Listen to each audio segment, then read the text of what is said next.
What? Dun, dun, dun, dun, dun. We don't have an intro. So my name's Drew. I'm Steve. And this is Borderline Theology, and we don't have an intro. And we don't have an intro. But who knows? In post-production, maybe we'll throw a little... Maybe we will have an intro. We might. Yes. At this very moment, we don't. At this very moment, we still don't have an intro. But we do have some sponsors, or at least future sponsors. Namely, Mr. Joey Young. Mr. Joey Young.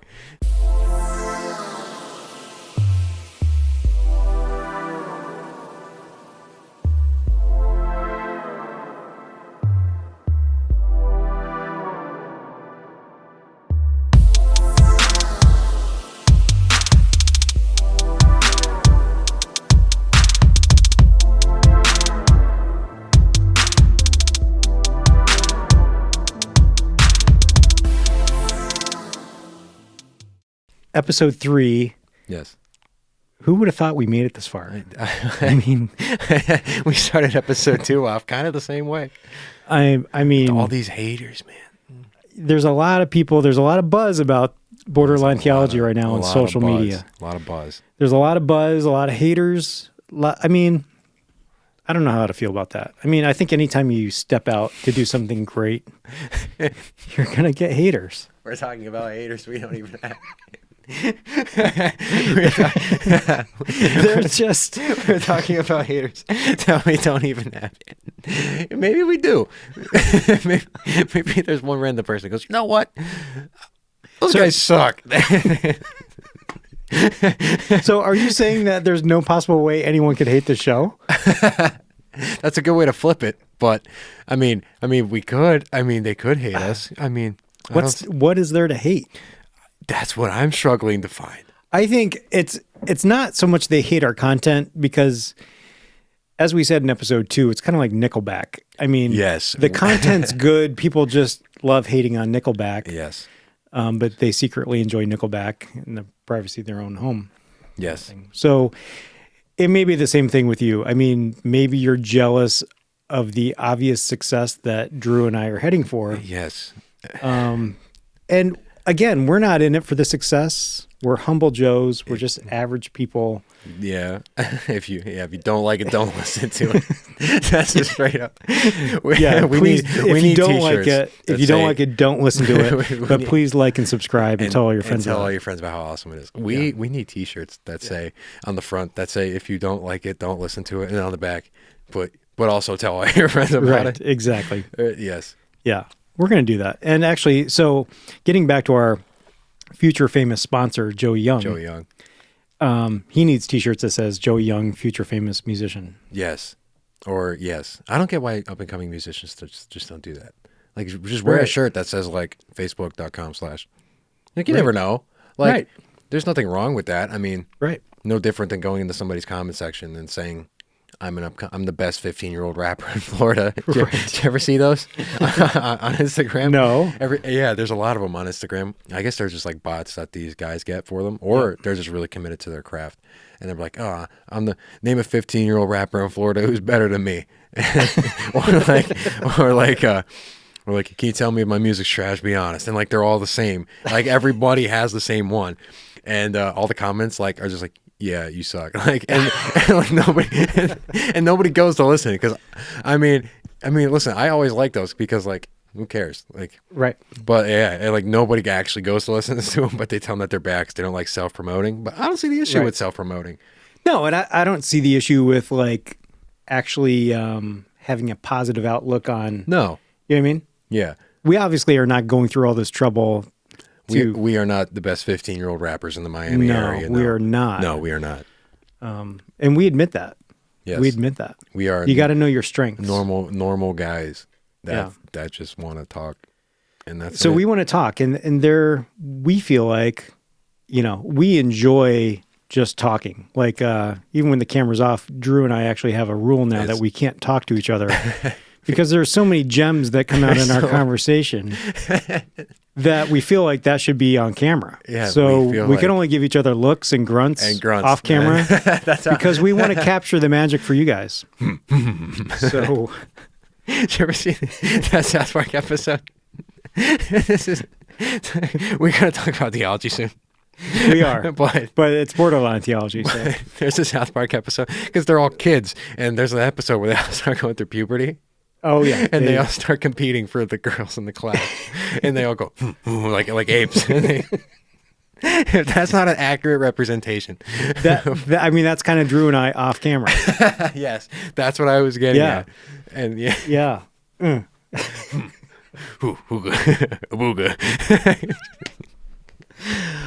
So again, I don't know if you're watching us on YouTube or if you're hearing us on your favorite podcast app or how you're actually accessing this amazing content, but maybe you're just driving to work in the morning and you need some kind of mindless banter, but also not mindless at the same time. But at the same time, we're sneaking little nuggets of good truth into your soul. Yes.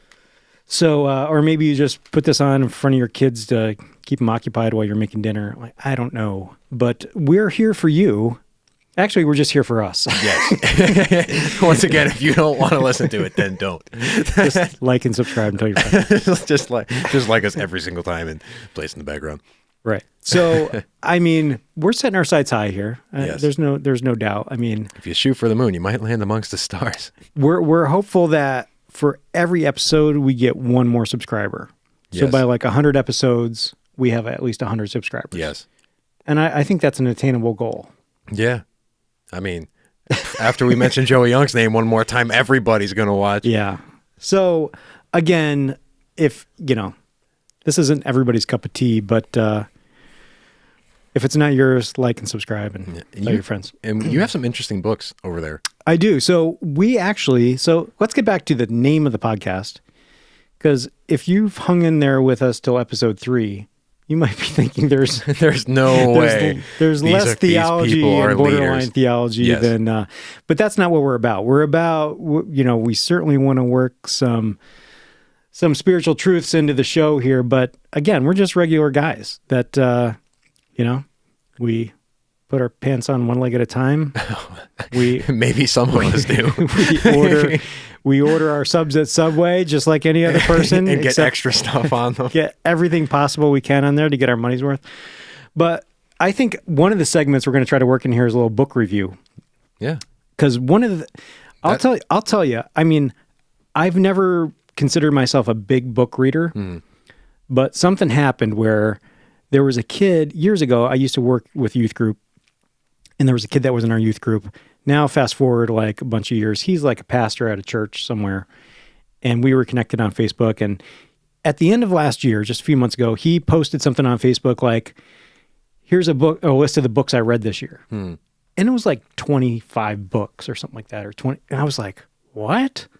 Like, that's crazy. And it was all these, and he didn't do it in a braggy way. It was just kind of like, Look at what I set my goal to, and I accomplished my goal. And it was just kind of like he just put it out there, and like it hit me. I was like, all right, I got to start reading more. Yeah. So far since the first of the year, and here we are into the second month of the year, nondescript date. If you recall from the last episode, that was Valentine's Day. Can you pull your mic back just a little bit? Thanks. Is that too loud in your ears? It was a little bit, yeah. Because if you get right in there, it's kind of like the yeah. So that whole time, the way you're talking now is the way I heard it the whole time. Really? Yeah, and it was actually pretty loud. Like I almost had to take my. You can see our graph over there. Oh, we have a graph. Look at this graph. So, episode 3 brought to you also by Nickelback. The band everybody loves but hates at the same time. Yeah, my graph is so much bigger than your graph. Yeah, I mean, I don't know. I feel like I been monopolizing episode 3? I feel like this is how I've been talking for every episode, but it's loud enough for me in my own ears, so I don't want to be too loud. So, like, I know, like, when I laugh, I know to move back because I don't want to. I don't want to make it too loud. Drew is the professional in this podcast. He's got good mic technique. Did you ever see the SpongeBob episode? Where they're like, I can honestly say probably no. The guy's like, there's like a whole segment, and they're like talking about, I think it was like the Hashling Slasher. It might not be from this episode, but the guy's like, and he starts shucking on the glass. And he like puts his mouth up against it. And he's like, and he starts like sucking around on like the table. Did you ever see it? No.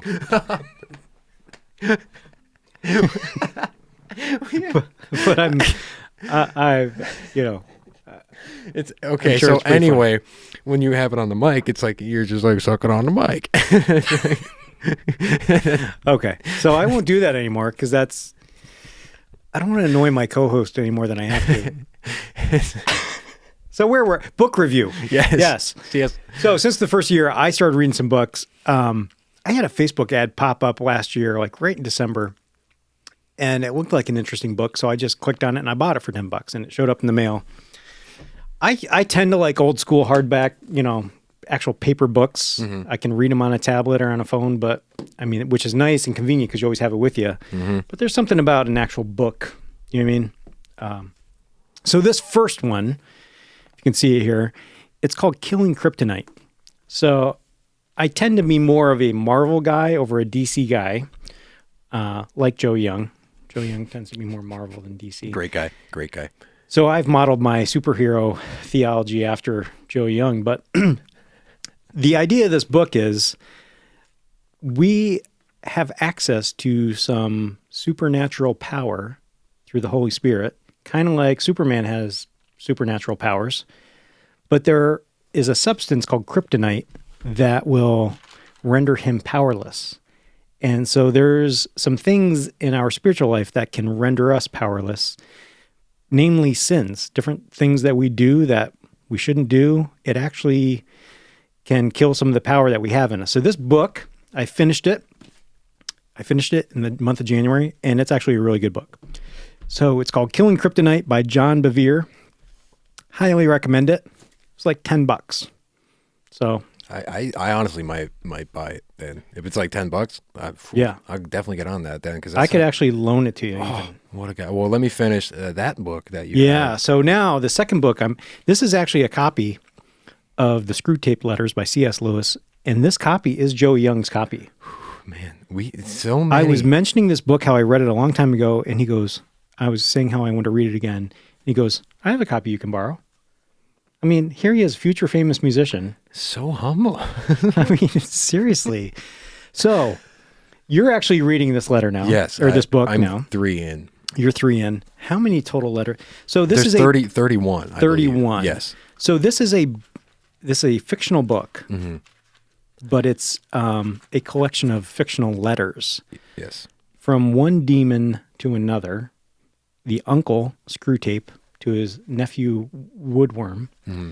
And basically, he's coaching his young demon nephew on how best to, like, apparently, according to this, every demon is assigned some human clients. Yes. And so he's trying to guide him in how to best trip up his human. Yes. And the concept is phenomenal. Now, C.S. Lewis, as you may know or may not know, like Andrew, wrote some books that turned into movies, like Narnia. Again. Back a little bit. Oh my gosh. there we go. Do it like that. Yes. I feel like there's power here and there's no power here. Well, go about halfway then. Okay. So, Narnia, you have actually seen that movie. Yes. Yeah. Yes. Based on the book The Lion, the Witch, and the Wardrobe, written by C.S. Lewis. Now, C.S. Lewis wrote this book, and he wrote it in like some very old language. Yeah. It's a rough read. It's a rough read. The way he kind of writes is very, like, it's, I don't know how it's Old English. I don't read. So for me, like, that is the first book I've read probably in like 3 years. And I'm still, it's a hard read to get into.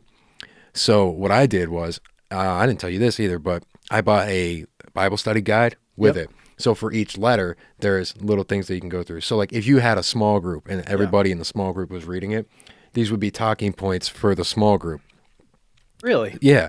And there's like Bible verses. It's like, okay, now read this. And this is what he was getting at for that. Interesting. Because if you don't have any sort of knowledge of any theology whatsoever and you go and read Screwtape Letters, it can kind of work the other way. You know what I'm saying? Right. So it's very important that you have a certain foundation before you go into it. Yeah. And it brings up some really interesting concepts. At least even in the first 3, I'm sure it gets even better as it goes along. Yeah. But in the first 3, I've learned so much. And then once you realize, okay, hey, maybe this is how, even though it's a fictional book, you can still apply a lot of the concepts and think about that before you do something. Right.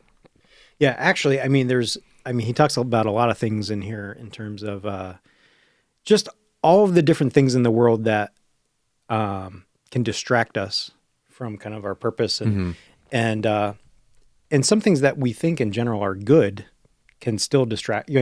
Yes. When you turn your focus too much toward it, and then it's kind of like that becomes your primary thing, and then sort of your Christianity is the secondary thing. But like things like politics, and I can get all spooled up on politics too. Same. And I really have lately tried not to. And on social media, especially on Facebook. I'm actually off Facebook as of recently. Really? Yeah, because there's a lot of Instagram I can do because Instagram is like Facebook's cooler cousin.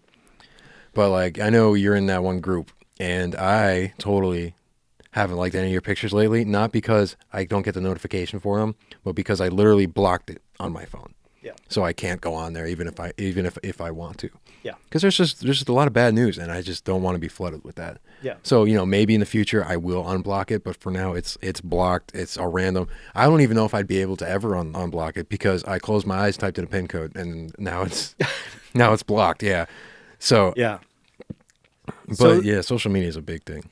Yeah. So it's like I actually took a picture because I wouldn't be able to find it now, but on the end of one of the letters, let's see here. So one of the concepts that Uncle Screwtape was teaching his nephew Woodworm about was, trying to get humans to think a certain way, because really a lot of how we live life, we are in time. Like God put into our world and our lives this concept of time. God lives outside of time, which for us who live in time is like a really hard concept to understand. That God's always been, He is, and He always will be. Always will be. And we think of time as this linear thing, but it's just, we are in time, but God is like outside of time. So, and the demons were, talking about this and said, we have trained them, the humans, to think of the future as a promised land which favored heroes attain, not something which everyone reaches at the rate of 60 minutes per hour, whatever he does, whoever he is. So a lot of times we get wrapped up in the future and we think about this. And of course, we've been talking about this. We know in the future, this is going to be a massive success. Yes, massive success. But really, the future is just, we all reach it in the future. I mean, we all reach it at the same time. 10 years from now is going to be 10 years from now. Yes, exactly. No matter what. It's something that the enemy tries to use in terms of, manipulating us into thinking like, when people talk about the future, it's just like for certain people, or certain people are going to, whatever. And the thing that I like about the Screwtape Letters is that it dives right in. Like, it just throws you in. Like, there's there's an intro, but it's like not really an intro. It doesn't warn you about what's going to happen. And like I think it's the first letter. It's talking about this guy who's sitting down at like a museum or something. I don't even know if that's what it is, but I'm going to call it a museum. And he's like sitting there and he starts to have thoughts about God, and he starts to slowly turn his life towards God. And then it says how they would distract him. And then it says, okay, this thought is too much to think about on an empty stomach. So I'm going to go get lunch. And you know what I'm saying? And it was just enough to get him to stop thinking about it. Just enough to get him to go outside while he was thinking about it. And then once he walks outside, he sees the newspaper boy and he sees like the cars and stuff. And then now that thought is gone. Right. And I was like, that is so nuts. Right. It's like, at first it was like, I have to think about this now. Like I can put off lunch, right? Because this is so important to think about. Because the initial thought of, no, don't even think about that anyway, didn't go away. So then the thought was, okay, I'm going to think about this before I get lunch because it's important. And then the thought was, it's so important that I need to eat lunch to have a full stomach and then think about it so I can think about it clearly. And I was like, that is insane. Yeah. That's such a twist. And then he walks outside and then he forgets it. And I was like, wow. Yep. We could apply that. Like even that specific encounter happens to a lot of people, I feel like. Yep. And I even feel like, when we make an effort to set aside some time, whether it's to have devotions or read or pray, it's like that's when like these little notifications go off of bing. It's like, oh wait, what's that? You know what I mean? Mm-hmm. And you get a text or you get a notification on something. Yeah, it's real. Like the enemy does not want us And thinking about that. That's great that you said the enemy, because in the Screwtape Letters, when they reference the enemy and they say it all the time, it's actually God, because you have to think about it as a demon writing to another demon. So the first times reading that book, even still now, when I get like the enemy, it's like, okay, the enemy is God, but he's not actually the enemy. Like that's how it is. It's that hard of a read, but it's totally worth it once you actually think about it. It's definitely, you have to use your brain when you read this book. When they talk about our Father, they're actually talking about Satan. They're talking about Satan. Yeah. Satan. So weird. And they don't say like our Father above, they say our Father below. And it's like, the guy, I would have loved to have a conversation with C.S. Lewis after reading this. Yeah. To see how he thinks. Yep. I don't know if he was a preacher at any sort, any sense of the word, but that is that book itself is like amazing. Yeah. So we highly recommend it here at Borderline Theology. Oh, Book of the month. Charge the battery. Book of the month. Okay, we're going to take a short commercial break. Bang. Welcome back. Welcome back. Welcome back. So on the commercial break, we were just talking about 1 Samuel. Yeah. Which is a book in the Bible. Yes. And Samuel was a prophet who actually God used to help select the kings, I think, in Israel. The first kings, Saul, and then later David. But the book of Samuel is actually more about when Samuel... Well, the first chapter in the book of Samuel is how he was born and what went into kind of how he became what it was. So basically, there was Samuel's dad. He has a name that I can't pronounce. Elkanah. It looks like Elkanah, so we'll call him E. So E had 2 wives, and one of them was able to have kids, and the other one couldn't. And the one that couldn't, her name was Hannah, right? So basically, in that time, like if you can't have kids, like as a woman, it's like, why are you there? Right. That's how it was back then. Yep. And basically, also back then, since Jesus Christ wasn't sent, because this is the Old Testament, they would have to go every so often and offer sacrifices to the priest, and they would do food and stuff. So E had one family with one lady who had a ton of kids, and he still loved Hannah, and he really loved her. And the Bible says that it mentions that he loves her a ton. That's how you know. And it says that he would give her double of the sacrifices than he would to his other wife, even though this other wife had kids. That's how much he liked her. Yep. And every time they would go and offer their sacrifice, Hannah would just like bawl her eyes out because her rival, right, kept provoking her. But like her rival could be so many things. It could be the thoughts in her head saying that you're not good enough. You can't be a woman in this time. Like, right. You can't live because you can't give this guy kids. Right. Or it's like, you're not good enough to have kids. That's why God doesn't let you have kids. Or why are you even going here? You have nothing to offer. Yep. Or he shouldn't even like you anyway. Like, you know what I mean? It's just those internal bad thoughts. Her rival could have been the townspeople literally telling her those things. Yep. And then her other rival could be the other wife saying, hey, look at all these kids I have. You don't have any kids. Yep. How does he love you more? You don't deserve it. Type of stuff like that. So she would bawl her eyes out every time that they went to do that. So one time they're in there in the house, like, and they're praying. It says they're in the house of the Lord. So they're in the church. They're praying. And she just starts like weeping visibly and like is like mouthing words. And the preacher at the time, let me find it. I told Eli. So Eli is the preacher at the time. And Eli sees this and he's like, hey, what are you doing drunk in the church? And that's my version of it. Yeah. Basically, Eli, in the Bible, it says, so it says, Hannah was praying with her heart and moving her lips, but not making any noise. And in quote from the NIV, Eli thought she was drunk. Quote from the New King James Version, which has a little bit of Old English, Eli thought she was drunk. That's literally what it says, right? He said, he thought she was drunk. So he said, how long are you going to stay drunk? Put away your wine. And she's like, I'm not drunk. I'm very troubled. I'm crying, all this. And he told her what's going on. I was praying, God, don't take your servant for a wicked woman. No, she says to Eli, don't take your servant as a wicked woman. I've been praying here out of my great anguish. So then Eli just is like, okay, go in peace. May God grant you what you want. And it says, the Bible says instantly she ate and then she was fine. So like that's kind of foreshadowing, at least to me. I see that, and it's foreshadowing. And a lot of times, like, admitting what's going on is part of the reason why I believe she was later blessed and had Samuel, because they always say to an addict when you're going through something, the first step to admitting you have a problem, the first step to solving your problem is admitting that you have one. Right. And a lot of times, a lot of people, if you have a problem and you're not praying about it, I feel like that's like the step. Like the Bible says, pray about everything that you do. So if you have a problem, even though God knows you have a problem, you still need to pray it. Right.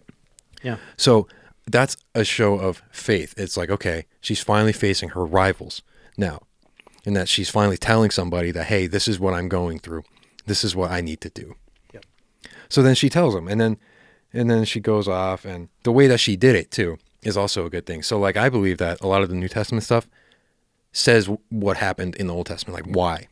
So like, for example, if you want to know why she was immediately like done that, like James, like she asked humbly, she said, no, like I'm not drunk, I'm crying in my great anguish, right? In James it says, God opposes the proud but shows favor to the humble. And then in 1 Peter 6 and 7 it says, humble yourselves under the mighty hands of God, that he may lift you up in due time, casting all your anxieties on him because he cares for you. So that's important, because Hannah humbled herself, right? And then immediately after, all of her anguish and all of her anxiety about it was gone. Like, to me, that's like, because like people, right? When you look up what does the Bible say about anxiety on Google, because when I first started to read the Bible, that's what I did, because I was an anxious kid all the time, and it was like, okay, all you see is cast all your anxieties on God, right? But with no context, it's like, okay, well, how do I do that? Like, I've tried. Yeah, it's like you're not just throwing it out. Like, you can't just throw it at them. So you have to have the context and read it. You know what I'm saying? Yeah. Like I'm not fishing. Like I'm not casting out my spinner bait, right? It's like, no, it's, you need to humble yourself under God's mighty hand that he may lift you up in due time. And that doesn't mean your time either. That could mean like, that can mean like you're on God's time. Like that's it. And then it also, like she did that. She did it all humbly. Right. And then another thing that you can point at too is God seeks those who seek him, right? If you seek him, he will be found by you. That's in Chronicles 28:9. So she like she receives her gift, right?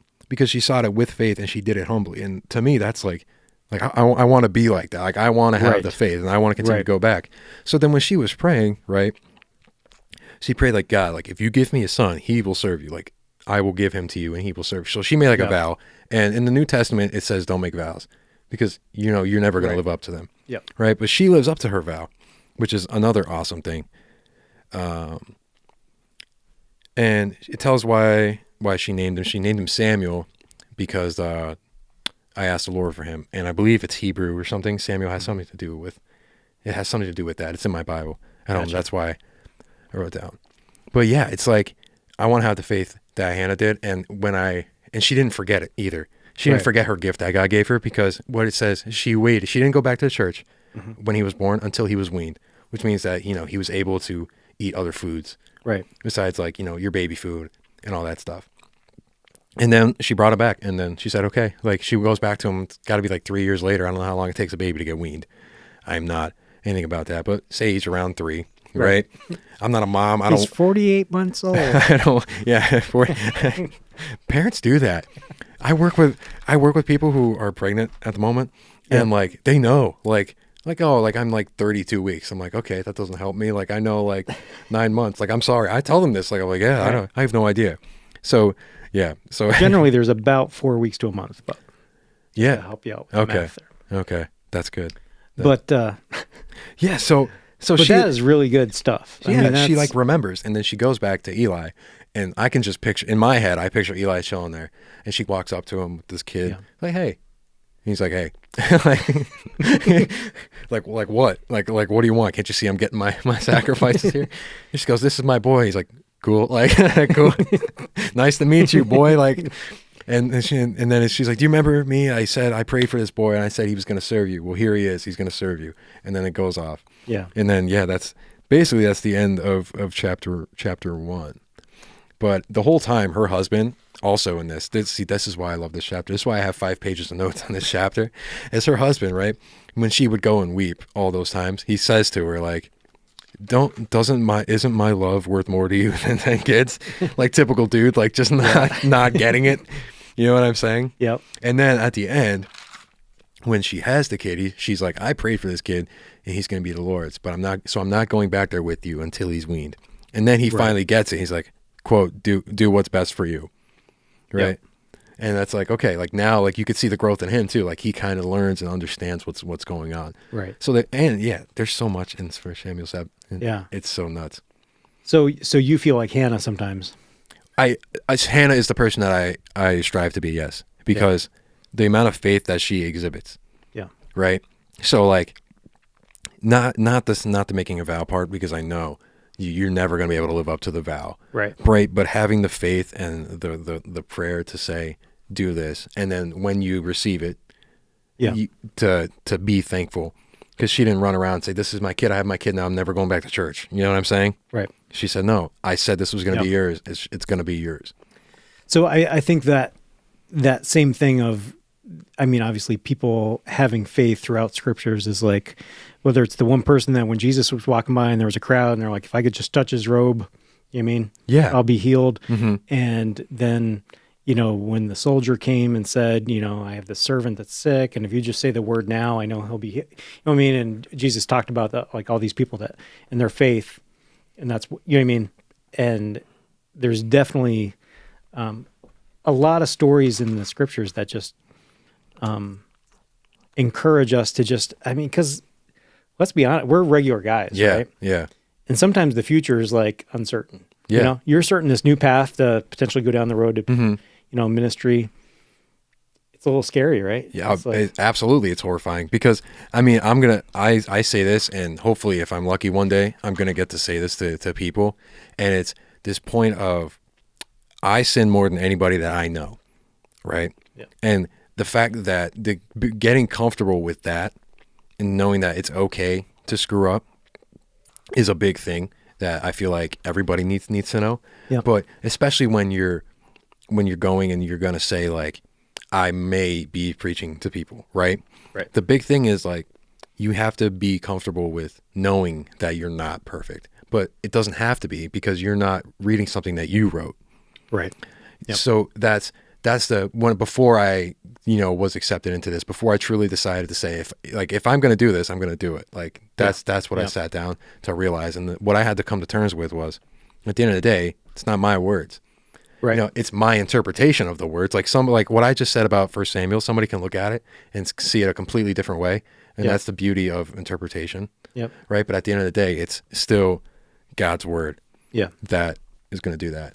And having faith is like another big thing, because having faith, you might not agree with this. And there are people who may not always agree with this either. But nowhere in the definition of faith does it say no, not doubting. Like, right. The situation I'm in right now is I do not have a full-time job, but I have faith that I will, right? Do I doubt that, is there doubts in my head that say like, will I get the full-time job? Like, yeah, there's doubts that say there's somebody better than me, but that doesn't mean that I don't have faith that I will. Yeah. You know what I'm saying? There's some quotes and they're just like, the art of faith, let me see. The art of faith is patience with mystery. Yep. And like that's so true, because you have faith that it's going to happen. Yeah. And I think throughout the scriptures, they talk about people and their doubts. I think really just for us too, to realize like it's okay to doubt. Like after Jesus came back, rose from the dead, he met with his disciples and they went up on a hill and they realized, this is the guy, you know what I mean? He's the Son of God. And the scriptures say they worshiped him and some doubted. Mm-hmm. Like they could have left that part off. Yeah. You know what I mean? They could have left off, like, obviously they know, like they were with him for 3 years and they saw the guy die. Mm-hmm. Then they saw him 3 days later come back from the dead. Mm-hmm. And they went up on this mountain and they worshiped them. And then it still says, and some doubted. Yeah. And it's like, I think that was put in there for us. Like, mm-hmm. And like I said, people, there's a lot of power behind that statement. You know what I'm saying? There's a lot of power behind what we just said. But I think that it's important because yes, this is our interpretation of it. Like we are not preachers in any way, shape of Borderline theology. But if you want it perceived from normal people, that's what I think, and that's what I think. And and that's what it is. I've been thinking a lot about stuff like that, and doing a lot of reading, and just that's. So I think this brings up a good thing. It's like maybe you're out there, maybe you're like, I don't even know where to start. I don't even know, or maybe you've been a Christian a long time. Mm-hmm. But just digging, I mean, God will start to reveal stuff. You start picking up a book, start spending some time in prayer. You start, you try to carve out time in our crazy lives just to get to know God better. I mean, and He's going to speak to you. He's going to reveal some things to you. I picked the worst book to start with in the whole Bible. This is, Samuel. No. To start with, when I first started reading the Bible, I read Ecclesiastes. Oh, dang! That was the worst book that you could. And it's the Ecclesiastes is, to break it down, basically everything stinks. Yeah, it's a guy who's wise. Why he's a wise man. He's come to grips with everything is meaningless. Vanity of vanities. Like everything is meaningless. Yep. So that was the worst thing because I was like, okay, well this stinks. Everything's meaningless. Yeah, everything's meaningless. Like what am I gonna do? So I don't suggest reading Ecclesiastes first. No, I mean it's actually it's a good book, and obviously it was a great book written by the wisest person ever, Solomon. Yes. But having a solid foundation first before diving into the hard stuff. That's in the Screwtape Letters too. Yeah, that they say in the Screwtape Letters, the demon describes to the other demon about how when it's how they're gonna lose, the demons are gonna lose, and we have to figure out how we could lose less. That's like if I remember correctly. Yeah. And one of the things is when they're new, that's when they're very vulnerable because they're excited about it and they dive in and they skip over the basic stuff and they dive to the deepest things. And that's another thing that I found myself doing that I cut back on, and I was like, okay, what does this mean? What does this mean? Why does this mean this? And then it all comes down to some basic fundamental things that are in the Bible that I never read before. So then I went back through to read them. And once I realized, I was like, oh, maybe that's why these are coming through. Maybe that's why these certain thoughts are coming through. It's like, because I don't have a solid foundation. Right. I'm just diving in without a life vest. Yep. So yeah, it's I recommend just Matthew. Yeah. start at any of the first 4 books of the New Testament. Yep. That's it. And then go on. All right. Well, hey, so I'm just trying to look at the time here. We're having fun here. We had a pretty long discussion about that. I like that. That was pretty good. That was an awesome discussion. I mean, it's, it was less on the Joe Young front. Yes. More on the theology front. Which is sad, but it's also good because we need to do theology because it's important and it's also part of our show name. Yeah. Right. So yeah, I mean, I'm just going to reiterate again. I am not a preacher. Steve is not a preacher. This is all normal thought. Yeah. These are thoughts from our interpretation. If you don't agree with it, that's okay. Don't listen.